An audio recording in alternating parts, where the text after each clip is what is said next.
First of all, you don't know me. We're all about that high school drama girl, all about them high school queens. We'll take you for a ride in our comic girl, drama girl, cheering for the right team. Drama queens, smart girl, rough girl, fashion but you're tough girl. You could sit with us, girl. Drama queens, drama queens, drama queens, drama queens, drama queens. Hey everybody, we are back. Thanks for joining us. We're going to do things a little differently today. Hilarie, would you like to share with our listeners what to expect? We're keeping people on their toes. Yeah, one of the stipulations of this strike was that we cannot have guests on to talk about the show. We can have guests on to talk about our feelings, about their personal life. And we thought it was really important that we still included like all of our One Tree Hill family members. But we thought like, what's a structure we can follow? Should we say our Shmunch Me Schmill family members? Yeah. Oh, yeah. The show we're not discussing? The show that shall remain nameless whenever we have Schmoti Schmach family. A friend on. And one of the things that's I don't know, I've always appreciated is a Proust questionnaire. If you ever get like Vanity Fair magazine, this is the questionnaire at the end. It was developed by Marcel Proust, a French novelist who created a list of personality questions for his friends. And when they would come over to his house, they would have to fill this thing out. And when I lived in Wilmington, I bought a book that was just like a big blank copy of this where it was a guest book. Anytime people came over, they filled it out. And so we're going to do that with our friends. And I think it's really going to give us some insight as to who they are beyond who they maybe have played on TV. But it's also a way for us just to give them a platform, right? Yeah. Yeah. I mean, if no one can talk about work right now, unless, of course, as we've discussed with you all, you're honoring a pre-existing contract. And again, we are, and hello, we love iHeart. We're not striking against them. They're great to work for. Fantastic. Thank you guys.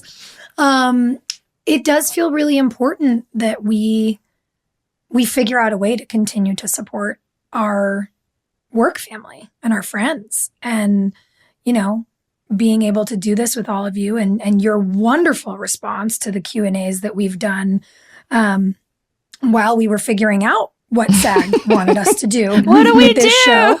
We thought, wait a second, let's bring our friends in for these special episodes. So it's a way for us to love on our people, and it's a way for us to say thank you to you guys, because it was really your response that made us feel like we could do this.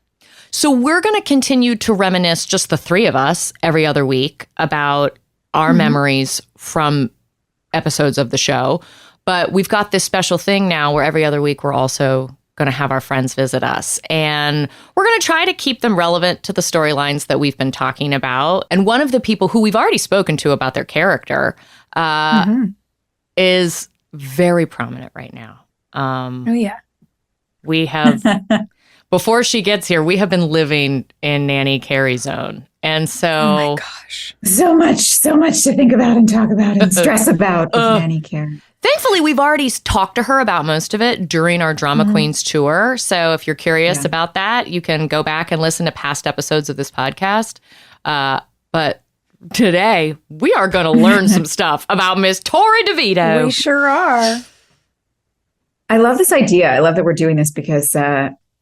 I think the fans, it's a way that we've been able to interact with them. They don't really get a chance to hear from us or the actors and the people that they love in such an intimate, detailed way. It's so rare. So I think this is going to be really fun. And normally we play 20 questions. Just for you guys, we're playing 23 questions. And you can derive whatever significance from that you want. Wink, wink, nod, nod. Oh, she's here. We have her. There she is. There she is. Oh, hi. Hi, honey.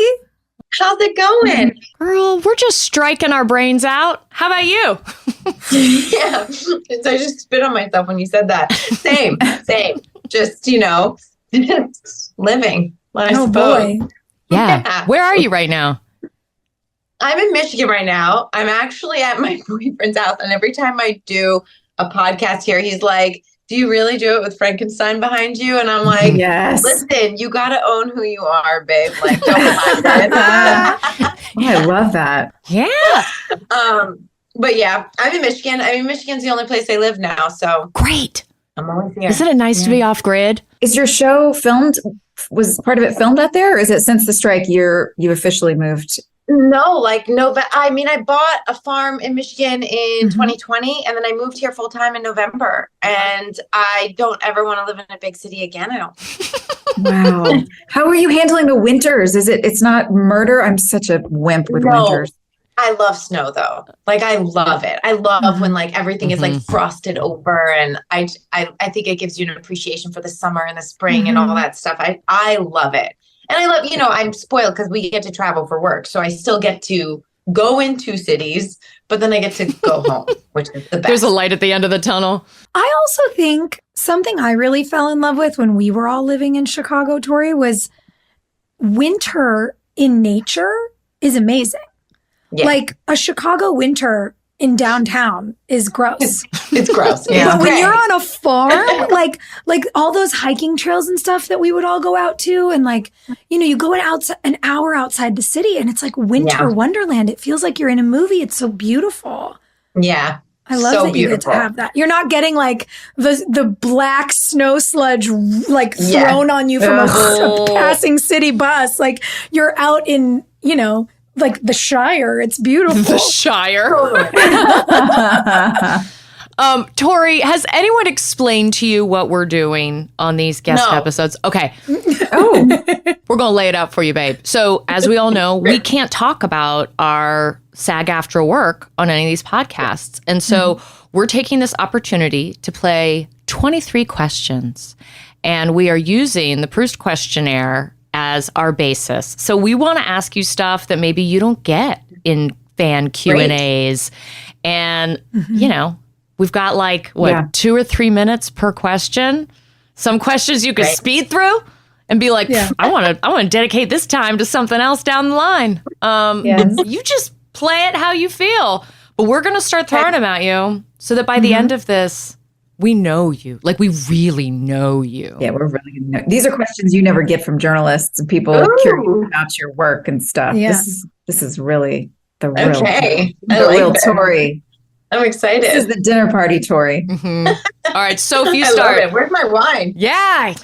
All right. Well, by the way, it might be winter on the farm in Michigan, but you tell us. First question is, what is your idea of perfect happiness? My idea of perfect happiness. Oh my God. The first thing, I work a lot in image. And so the first thing that popped up is like sweatpants and a bowl of popcorn and people I love and cozy fires and animals everywhere. What kind of animals are we talking about? Well, we're talking kittens and dogs and pigs and goats and those are the ones. Those are the ones I have / want. I'm into it. Okay, well, let's go dark. What is your greatest fear? This is going to sound weird. So I have this weird, like my fear trips up, because not a lot scares me, but my fear trips up a lot in weird, strange public bathrooms. Some of them feel like, this is going to be really weird, dark portals to me, and I can't explain why. And my biggest fear is that I'm going to get stuck in a portal and shifted into another dimension and feel like I'm still here, and people are going to come into the bathroom and be like, where'd she go? I can't find her. And I'm like, I'm right here, and I'm just stuck forever. What did she watch when she was like 8 years old? Not what I was expecting you to say. No, it's irrational. I understand. Not but really. Some bathrooms, like if I say like, oh, I'm going to go to the restroom real quick and I come back real fast, it's because I have deemed that bathroom unsafe for me for whatever reason. And I'm like, not going unless somebody's coming with me, or I'm going to wait till the next place we go to. No, Hilarie just said, is this like a childhood thing? You've had this, she was joking, but like, something happen when you were a kid where you're like, or you see something or read something? She saw something. I know it. I mean, it's weird. I mean, I've always been like had this feeling that, like, there's other dimensions here that we can't see, like maybe aliens are walking amongst us and we just can't see them. Girl. But I don't think there is anything that happened. The only thing I can remember happening in a public bathroom that was like stuck with me as a kid, I remember I was like 7 years old or something, and I came out of the stall, and these girls that seemed so much older, but probably were only like 12 or something, came out and they were like, "Did you just use that bathroom?" And I thought they were going to be like, "Oh, because you look so clean, we want to use it after you." And I was like, "Yeah." And they were like, "You didn't flush." And I was like, and I got so embarrassed. Oh, But I don't think that has anything to do with this. That's my only memory of a public. wow. Dude, I mean, this is probably my favorite thing I've ever learned about you, Torrey. I think so too. My money is that you watched Unsolved Mysteries as a kid, because I did. And I was always like, how do I shimmy down this tree to get out of this situation? Like, yeah, you figured out how to get out of the portal situation. Good for you. Yeah. Yeah. Genius. All right. If you could be the best in the world at something, I guess besides escaping imaginary portals in bathrooms, what would that be? The best at the world at something. I would be the best at being highly productive, because I feel like I have so many thoughts, ideas, and intentions that don't get done because my brain goes somewhere else, or I crap out, or I just don't have the follow through for it. And if I had the best production value in my head in the world, productivity, I would get so much done. I could save this planet, I think. I mean, not really, but you know what I mean. Yeah. I felt you when you said crap out. I was like, yeah. Crap out happens on a daily basis. Is that another t-shirt for us? Maybe. Yeah. I crapped out. Every once in a while when I open like the notebook I keep the to-do list in, I look at it and go, nope. Yep. I'm too overwhelmed to even look at it. Not today.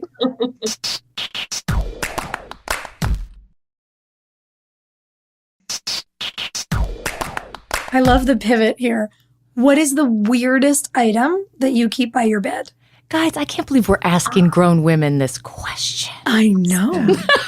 It's not going to be crazy because I actually am annoyed by this. I don't have drawers in my nightstands. They're like, I don't either, Torrey. And I hate it. I'm like, why did I I do make that too. choice? Yeah, but also, like, how hard is it to just go out and buy a nightstand with a drawer in it? And I, for like 5 years, have still just not. Y'all, they'll deliver them to your doorstep. You don't even have to leave the house. Yeah. What is by my, I mean, I don't think I have anything particularly weird. I do have some like crystals and like mala beads and whatever books that make me feel cozy are by my nightstand, and a lamp. It's not that weird, really. What kind of crystals? I have this one that I don't know the name of. Actually, a mutual friend of Sophia and I gave it to me, Lillian. And it's a beautiful one she got me for my birthday. And it looks like it's like a quartz crystal mixed with like other things. It's so gorgeous. And she got it in Chicago somewhere. So that one sits near my bed. And then on my other side, I have a lot of different blue crystals because I felt like I wanted blue near my sleeping space. Yeah. Oh, yeah. Oh, I love that. My whole room is painted blue, Torrey. I love that blue. There's something about sleeping in blue. Oh, yeah. I agree. Okay. Which living person do you admire the most? I'm not struggling with that one because there's nobody to admire. Yeah. I'm struggling because there's too many people. I mean, you can name three. You can have a top three so you don't get in trouble. Whatever. Got no rules. Yeah, because I mean, there's so many friends, and I mean, I really do. Not to be cliche, I really admire my mother a ton. I feel like my mom has always had this ability to make me feel like no matter what, everything will be okay, which I think as a mom is like the most extraordinary quality. You know, she can drive me so crazy in so many other ways. But whenever I'm truly having a panic, it's just like she just knows how to diffuse. And then when I'm not having a panic, she knows how to light me up. So. I feel like that's become like less cliche as we've gotten older. Like, I feel like when you're like a kid, you're like, that's my mom. But as we've gotten older, I take it really seriously when people say that they have a strong relationship with their parent. You know, that's a big deal. And, you know, like my sister and I, you know, have gone through so much in life and this and that. And, you know, still to this day, and I looked at my mom probably like a week ago, and I said, Mom, did you ever think you'd be 72 and still momming so hard? And she was like, no, I actually didn't. Oh, And I was like, I'm sorry. I love you. So good. Yeah. Oh gosh. What is your greatest extravagance? Mm. Do you love to treat yourself? Ooh, definitely like facials and massages. Mhm. I'm all about the self-care. Like I don't have any qualms about spending money on self-care. I'm a pretty Yeah. frugal person, but like that to me just is so worth it. It sets like a good tone for the month or the week, whatever, you know. I love a good facial. That's your thing, facials? Yeah. Do you What have like places that you recommend or products that you want to tell the folks at home about? Yes. By the way, guys, Torrey has the most amazing skin. It really if you is. see her, when you see her in person, you're It's just crazy. like melting. It's so amazing. There's the three who also have the most amazing skin. But yeah, no, I met this woman in Chicago. Her name was Alina, and her products are called Alina Organics. And basically you could eat all of them. You shouldn't, but you could.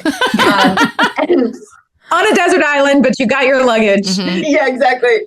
What's so amazing is she's a chemist from Russia. And so she makes all these products and they're so good. And her facials, she does that like microcurrent and light therapy and all the Cool. things that are like very holistic and amazing, but actually you can see the benefits of. And I use all her products probably for the last like 7 years. Like only her. I don't use anybody else. Wow. And I'm just obsessed. And what's crazy is I was nervous when I moved to Michigan. I was like, oh my God, what am I going to do? But actually her home base is in the same town as me as Michigan. What? No. What? Yes. Is that why you moved there? I know. I split my time between 2 different towns in Michigan. And her husband, the reason she moved from Russia to Michigan is because her husband is a music professor at Western and Michigan, which is so close to That's me. bananas. So I get facials still, Girl, even while at the farm. her business is about to boom, man. It's happening. Yes. Yes. Oh, okay. Interesting given the state of affairs at the moment. Yeah. What is your current state of mind? That's interesting. My current state of mind, I feel, it kind of ebbs and flows. I feel like it depends on the time of the day. It's like if you were to like check your glucose during the day, it would be different. And I feel like that's my state of mind. Like it rides with my glucose. Like it's, because sometimes like I wake up and I look around and I get to be in nature so much living out here and I get animals and I had this stray cat that found me and just gave birth in my house. So I'm dealing with all these little kittens that are so cute. What did you name it? I named her Cosette. Oh, And then the kittens' names are Moufette, because I heard that's how you say skunk in French, because he looks like a skunk. Storm, Alex, after my cousin. And then Mermaid, my 2-year-old niece named that one. I'm into it. And Church for Pet Cemetery, obviously. So You're a creep. Your boyfriend loved that one. totally. So yeah, like I wake up and I feel so calm and so great. And then, sometimes when you think about like everything else going on, like for me, I think when I start thinking about environmentally what's going on, I can go in such a spiral and then I have to walk away from things and just like focus on one thing at a time. So it's like, it ebbs and flows, my state of mind, but I think overall it's pretty calm because I try to just do what I can, and the things that I can't do or that are out of my control, I try to be aware of and then set like a time limit of how much I can actually like fester on those. Yeah. So pretty good. I like a timer. I said timers to my kids all the time. I never thought to do it for like my emotions. You're so like, It's been 20 minutes. You are allowed I to. guess I'm done. Yeah. Yeah. I can freak out for 11 minutes and then I gotta move on. Don't worry, that's so smart. 45 minutes of wallowing and then no more. we're done. That's growth. I like that. All right. What do you most value in your friends? I think like the first thing that came to mind was grace. And by that, I mean, like, I feel like life is so crazy and I try so hard to not be on my phone all the time, but my love for I'll do anything for anyone and I'll be there at any moment, but sometimes I won't get to the text right away. And if I have friends that take that personally, it's really hard for me because then I get exhausted by trying to keep up with so much and also trying to keep up with all. And I hate talking on the phone. I'm such a bad phone talker. I actually get a little bit of anxiety when people call me. I'm like, And I have one friend. I only have one friend that I consistently talk on the phone with, and she breaks me of that, which I love her for. But she knows I have that anxiety, so she doesn't care. She's like, whatever, I'm calling you anyways. But yeah, I think just that grace of like, you have to be able to be flawed around your friends and be like, oh my God, I'm having anxiety over this. Or like, you're coming for 5 days. Normally people only visit me for 3. I'm a little anxious about it, but let's have fun. Like my friends have to know that stuff about me and just love me anyways, because if not, it's just probably not going to work. And that's okay too, you know? Just manage the expectations. Yeah, guys, 3 sounds good. 3's good. Okay, I love the way this question is phrased. On what occasion do you lie? Ooh. Oh. When I don't want to make it to my gym appointment. Most likely. That's good. Oops. I'm having cats in the kitchen. They just had babies. Yeah. I can't be Yeah, there. my sister took my car. I don't know what happened. Ooh, yeah, I don't know. You can't walk in Michigan. That's not going to happen. My Uber's broke. My app doesn't work. I don't know what's happening. I don't have Uber here. I don't have Uber, you guys. I don't have Postmates. I don't have Grubhub. Yeah. No cabs. No form of delivery. No DoorDash. It's a nightmare. That took some getting used to. Yeah. So you're cooking every night? No. I'll go out and then I'll bring things home or pick up takeout, but nobody delivers. It's crazy. Yeah. It's that was an adjustment for sure. DIY dinner. Yeah. What is one thing you'll never do again? Date my ex. I'm just kidding. I really won't. But Here. Skydive for sure. I was happy I did it, but I didn't need to do it again. I was like, I'm good now. We could take that off. Did you say tie-dye? Skydive. Oh, skydive. I was like, Tori, what did tie-dye ever do to you? That's a fun craft. Skydive's different. Skydive. Yeah. Yeah. You're glad you did it, but you wouldn't do it again? Yeah, I'm glad I did it so I could say I did it. I had the experience, but I actually had a hard time breathing. Like I felt like I was in a pool of water and I couldn't catch my breath. I was like, like the air kept going in my mouth. I was like, this is not. And then I get really motion sick. So then by the time we were calmed down, I was like just not feeling great. Yeah, it wasn't good. So haven't you skydived? You've done that several times, right? Yeah. Do you have that same experience? No. I mean, I know what you mean about the pressure. Like, yeah. I think I got lucky because the first time that I went, my instructor was like, just turn your head at an angle to the side if you're struggling to breathe in free fall. So I kind of got a hot tip, but I don't know. It does something for me mentally. Like if the whole world feels like it's on fire or things are overwhelming, I'm like, I just got to jump out of an airplane. And by the time I'm on the ground, I'm like, everything is gravy. Life is amazing. I'm so lucky to be on this planet. What are we getting for lunch? Like, it's like a mental version of a cold plunge for me. Mm-hmm. So yeah, I don't know. That's awesome. I do love it. I mean, I intellectually understand that. That doesn't have that effect on me, It's but not that for you, makes though. so much sense. Yeah, that's so cool. I love that. It's cool to say that you've done it. But I don't get motion sickness like that. To be nauseous in the air, that sounds like a nightmare. Yeah. Oh God. Yeah. I would pass also in that situation. My dad used to say this thing. He'd be like, well, there's only so many ticks in the ticker, which meant like you only have so many heartbeats and like you really want to waste them on that? It was always like, only get so many. Skydiving is one of those where I'm like, do I want to spend my ticks on that? It seems scary. She's scary. I also feel like, and I'm curious, like, for us versus like for the two of you, I don't think that once I have kids, I would ever do that again. Like y'all have children. Like that feels insane. Yeah. I don't even like the hot air. Have you guys done hot air balloons? Girl, I don't drive at night. Like, I'm like, well, probably someone drinking and driving right now. I'm just going to stay home. Oh my God. Exactly. I had an ex-boyfriend or had a boyfriend once who Yes, he is an ex-boyfriend. Anyway, hello. What's the point of the story, Joy? Yeah. But I remember he had scheduled this hot air balloon ride for us. Oof. And he told me late that night, and it was for very early the next morning, he was like, get ready. We have to wake up really early in the morning because I'm taking you on a hot air balloon. And I was like, I'm not going. No, you're not. So mad. He still brings it up when we see each other as a joke now. But for some reason, it was like, that's another conversation for another day. But the idea is that you can't, especially once you have kids, like I'm not getting in a basket that's going up into the sky and controlled by some guy holding a lever to make the fire go. And on fire.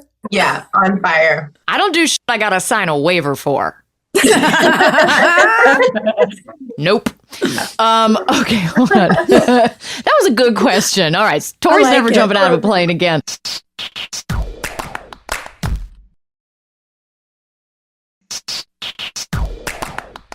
What is the strangest purchase you've made? Oh, the strangest purchase.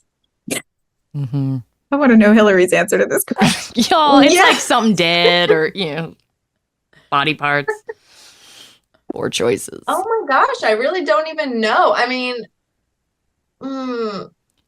guess being at the farm, you buy weird things. Like I had like a little mouse situation last year, and obviously don't want to kill them. So I bought these like little balls that were supposed to be like smell repellents for them. Oh no. And what's stranger than the purchase is more the reviews that were on it. Because everyone was like, I put them in my car, like glove box. They don't smell that bad. You guys, I went out of town for a week. I came back. It took over a year for the smell to get out of my house. It smelled like spearmint mixed with rotten garlic. It was disgusting, and it lingers. And I'm like, who are these people that have it in their car and said that they enjoy the smell? I want to meet them. Fine. I want to meet them. Yeah. So that was weird. Yeah, gross. Who are your favorite writers? Just a total pivot in another direction. Like book writers? Doesn't matter. Anything. Yeah, could be short form, could be journalists, could be book writers, songwriters. Who are your favorite writers?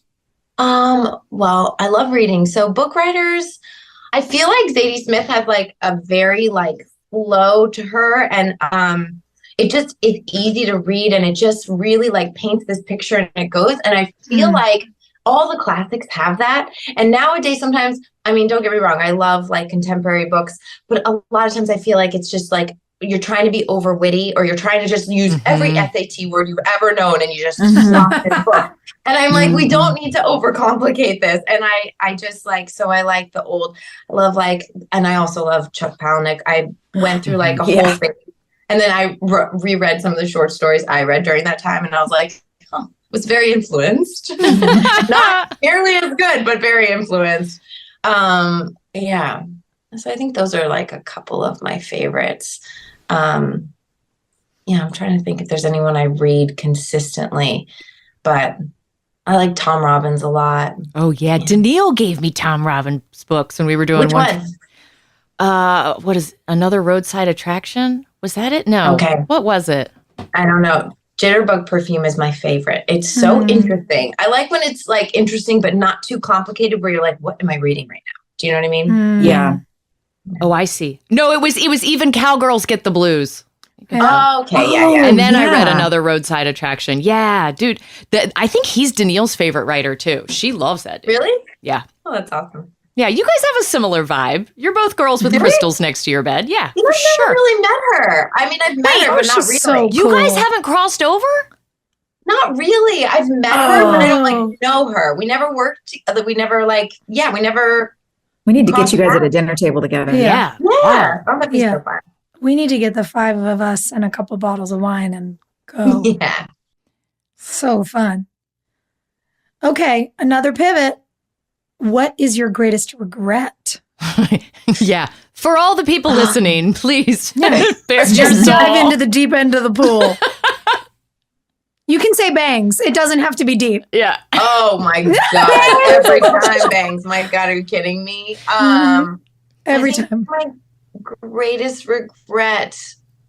Well, as of late, my dog just got an eye infection, and I didn't read the box right, and I was supposed to be giving him his antibiotic 3 times a day, and I only give it 1. And his eye that used to look like a cataract zombie now looks like a bright red zombie. And I have to take him back to the vet, and I feel like bad mom. And I regret it so much that I just didn't read the fine print that's on me. And I have deep regret for that because he's old and he deserves to feel good. And I feel like a bad mom. Oh, I mean, bright red sounds better than cloudy, right? Is it a step in the right direction a little? It's scary. It's scary, but yeah, poor little guy. Poor baby. Yeah. All right. Here's another dark one. Jeez, we might have to split these dark ones up. What is something you really dislike? When people are eating and you can see the like spit string when they're talking. The stalagmite spit. I can't do it. No, and it's a problem. And it's actually the one thing that I've worried about becoming a mom myself. Like when the kids get the like globs of stuff everywhere, like I can handle blood, all those things, but that like I dislike it so much. And then it makes me weird because somebody's having a conversation with me and it's happening. I don't want to be rude and be like, you have, and I'm like, oh, and then I start distracting myself and looking every which way. And then I feel like this girl has lost her mind. And I'm like, I just can't look at you. And I can't look at you so much. Yeah. So much. Yeah. And I hate that when you're in a conversation and you have to strategize when you're going to look at the person, when you're going to look down at your food. You're like, I'm trying to listen to you, but also definitely can't look at you. So I have to make this feel real conversational and only look up when I know that you've swallowed so that I don't have to deal with it. Ugh. So awkward. Yes. And it's terrible when it's someone who you're not close enough to go, Right. you have a really gross thing happening on your face. Like, can I just help you? Yes. When it's a new person, you're like, do I say it?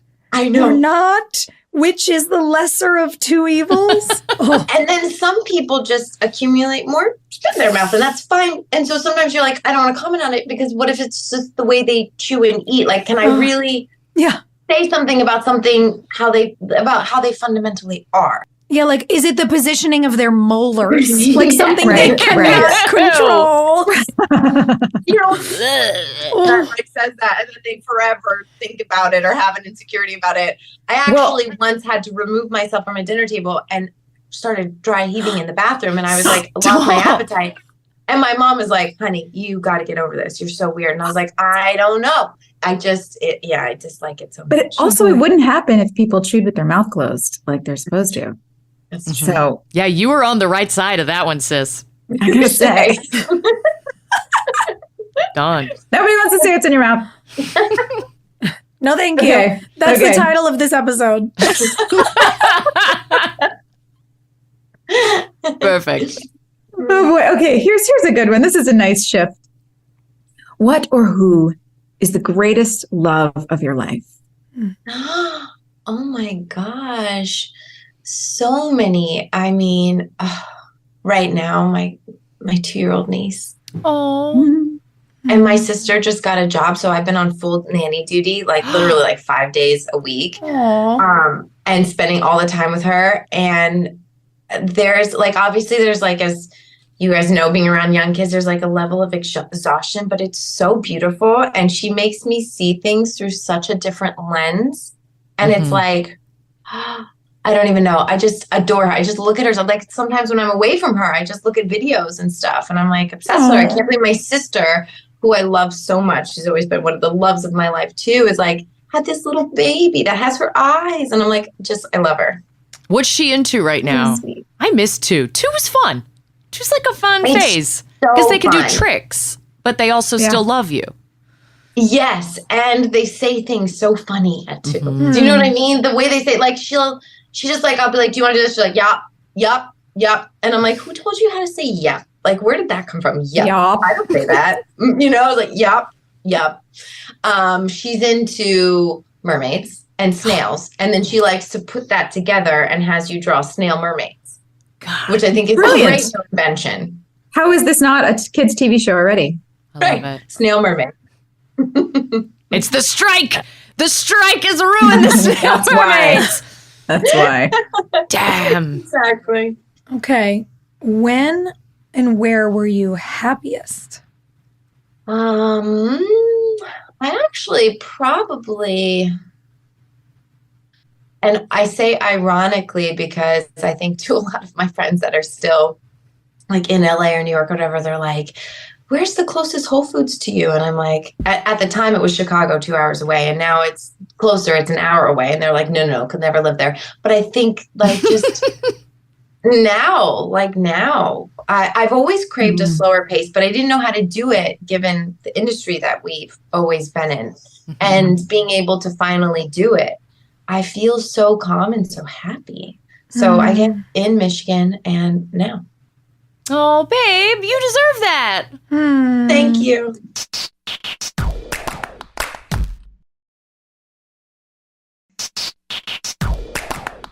All right. Well, while you're living in Shangri-La, learning all sorts of new farming tips and living your best life, which talent would you most like to have?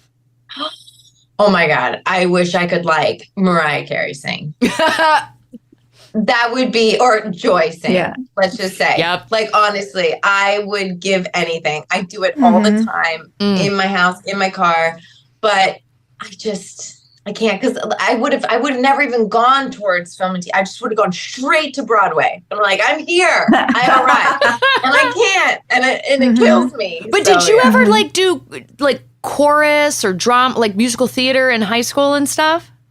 No. I Really? actually feel like I can hold a tune more now because I've just forced it so much. And so finally, like at almost 40, my voice is like, maybe we could if somebody like tuned you right in a movie. But no, I never did it on stage or anything. Oh, I wish. I can't even imagine what that must feel like to just stand up and have it come out, right? Like, It's the best.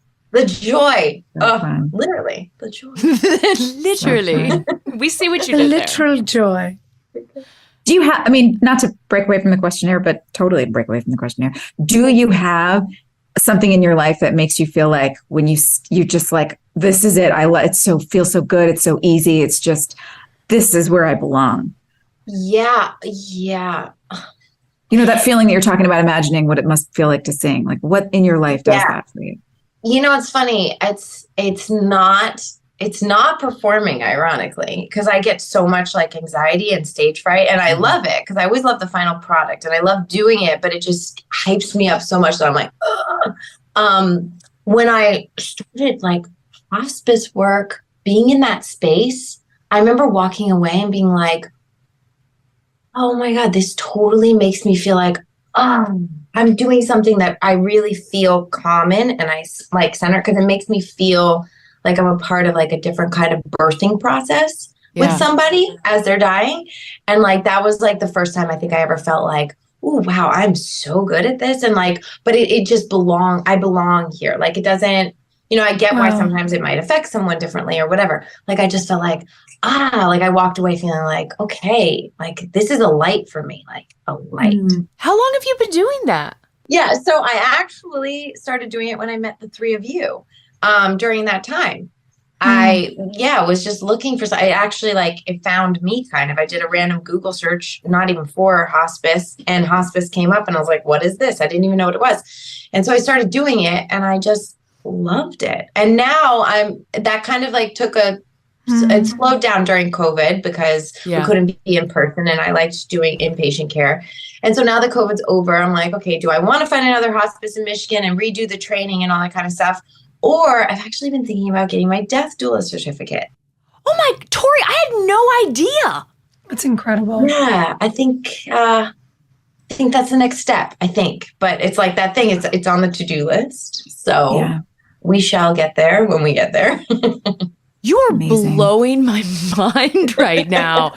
Like that is God's work. That is like, you have to have, it's like law enforcement. When you're dealing with heavy subject matter, like you have to have a very specific personality.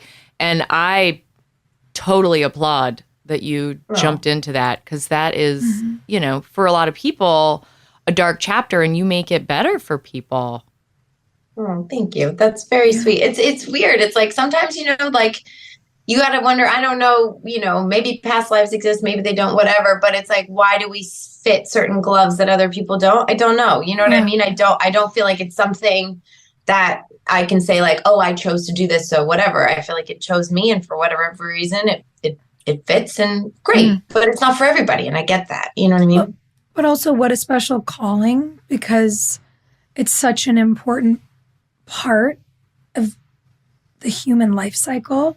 And so many people shy away from it. Death makes so many people uncomfortable. Big emotions, you know, sitting with people's pain makes a lot of people uncomfortable. And so I think if it's something that you're capable of doing, it's such a gift. Yeah, thank you. That's really sweet. Yeah. It's amazing. Well, I don't know if they'll be related, but it feels like not an accident that this is the next question. What do you consider your greatest achievement? That's interesting. I don't know, because I feel like there's so many different categories of achievements, you know, like I feel like just the fact that we have all done what we do for so long and still have so much light and love to give is amazing. Not broken yet. We're not broken yet. And I'm Still here. This far. We're kind of good, you guys. We did it. Like that's such an achievement, you know? Yeah. But yeah, just I think like just navigating this life, this career, you know, we've gone through all individually so many things, you know what I mean? Friendships, you know, friend breakups, real breakups, family stuff, death things, you know, environmental things, worldly things, so many things. And I just feel like getting up each day and choosing to have a positive attitude and looking at it like you can turn a palace into a prison or a prison into a palace. And today I'm making it all a palace. Like that is such an achievement in itself. And I feel like we don't like pat ourselves on the back enough just for making it through the day. You know what I mean? Yeah. So Yeah, especially for people who want to be hyper productive. It seems like no matter what we accomplish, there's still something that we're just looking at ourselves like, well, didn't do this, this, and this. It's so hard to turn around and go, yeah, but look at all the things I did do today. yes, it's like you're always climbing the mountain, and to just like stop and put up the tent for a second and go chill and look at all this that I just climbed. She put a timer on it again. Yeah. That's it. She put a timer on the day. I'm done. I'm celebrating what I did. I love this. Nobody bothered me. I'm celebrating myself today. I'm using this. I have learned things. Okay. If you were to die and come back as a person or a thing, what would it be? Oh, I don't think I'd want to come back as a thing. Or like an animal or tree. I mean, you could, you know. Yeah. I don't trust other people enough to come back as an animal. That's smart. That's smart. Well, two kind of things. Like I always felt like when I die in this life, I want to be buried as like a mushroom or a cherry tree or something. Do you know what I mean? I want to have something like that. But if I actually could be reincarnated as something, oh my gosh, I'd come back as like,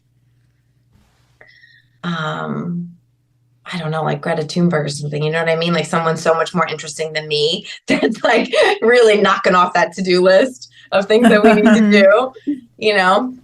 Yeah, that chick, she's lived a lot of lifetimes. She's lived a lot of lifetimes, for sure. Yeah. For sure.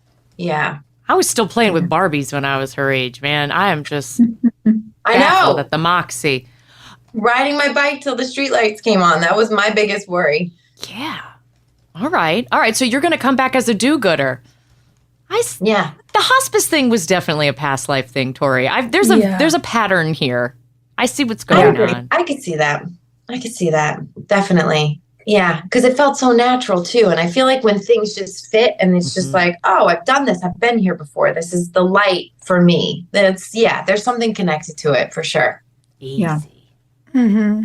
Okay, so if you could change one thing about yourself, what would it be? I would probably change.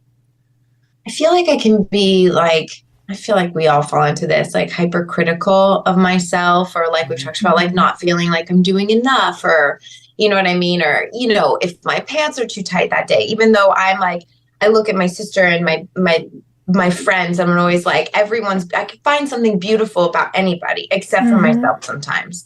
And, you know, that's frustrating. I wish I could change that, because it's like, to wake up and just feel comfortable in who you are all the time would be such, like, there's so many other things to worry about. And then you have that battle with yourself. You're like, well, I don't want to live in that like space where I'm so hyper aware of myself. Like, why do I feel this way? And then you continue to beat yourself up more over it. So I guess just that like hyper critical, you know, self that I feel like we all have. I don't think I've ever met somebody that doesn't have that. No, our generation with all the shit we grew up with, you know, like we watch commercials our whole lives that we're like, girl, really? Is that your best? Yeah. Here's all the ways you're inadequate. And here's all the things we can offer you to fix it. All the things we'll try to sell you so you hate yourself a little less. Congratulations. And it's free. Yeah, exactly. Okay, I think we know, but maybe it is somewhere else. Who knows? Where would you most like to live? Michigan. I love it. I love it so much. I have the farm, and then my boyfriend and I actually just got a place together, and it's built in 1916. So I better see some ghosts there, or I'm my dream. Wow. So I'm just like, yeah, I love Michigan. I don't know what it is. I have such a soul, talk about other lives. I have such a soul connection to Lake Michigan and Michigan as a state. I don't know why. I don't know where it came from, but it's here. And so, yeah, I don't think I'd live anywhere else.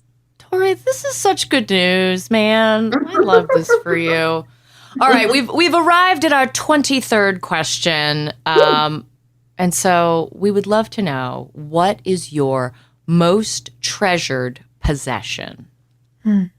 Gosh, because I have like 3 that came to mind. So I'm trying to see out of 3, which one was my most treasured. I have this clock in my house that's mounted on my wall, and it's one that you have to wind up.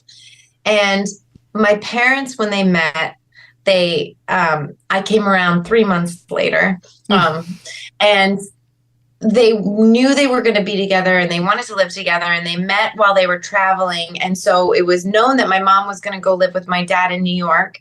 And before they got a house and before they went there, and within the first 3 months of their relationship, they bought a clock together. And I was like, what is I don't understand that reasoning. It's like, we don't have a home yet, but this clock that's about this big makes sense to buy. And I have this little plaque on the inside that my mom had written and said like something like our love, liberty, our love is timeless, or something like that, which they're not together anymore. So that's fine. But I still have it, and I love it so much. And like, I just think it's so funny. I'm like, yeah, my parents bought that clock before they had a home. Wow. When they were just meeting each other. And I love it. It's just like a little part of history that hangs in my kitchen. That's so romantic. So unique. It's beautiful. Yeah. I love that. Man, this has been fun. I would have never known half of this stuff. I feel like I have so many more questions now. I'm just busting. Yeah. Tori, this has been awesome. Are there any parting words that you want to share with the audience regarding like the strike or our business, or what your hopes are for our industry? My hopes, as I think are with a lot of people, is that things will just come out fair. It's not that hard to be fair and take care of people. So that's my hopes with this strike, that, you know, the greed will die down and the kindness and fairness will kind of like start building its way back up. And yeah, just to everybody keep doing your thing. It's rough out there, but wake up, turn the prison into a palace, and just keep breathing. You're the best. Thanks, Tori. Thank you so much for being here. Love seeing Thanks you. for coming, honey. Yay, we'll see you soon. See you soon, guys. Bye. Good to see you, babe. Thanks, everybody, for participating in this with us. Your support means so much to us and all of our friends. And tune in next week. We'll be back talking about our memories and reminiscing and all the things that you love hearing about. But hopefully you loved hearing about this stuff too, and finding out more about actors that you have seen but not known. So we hope you had a great time. Hey, thanks for listening. Don't forget to leave us a review. You can also follow us on Instagram at DramaQueensOTH. Or email us at dramaqueens@iHeartRadio.com. See you next time. We're all about that high school drama girl, all about them high school queens. We'll take you for a ride in our comic girl, cheering for the right team. Drama queens, smart girl, rough girl, fashion but you're tough girl. You could sit with us, girl. Drama queens, drama queens, drama queens, drama queens, drama queens.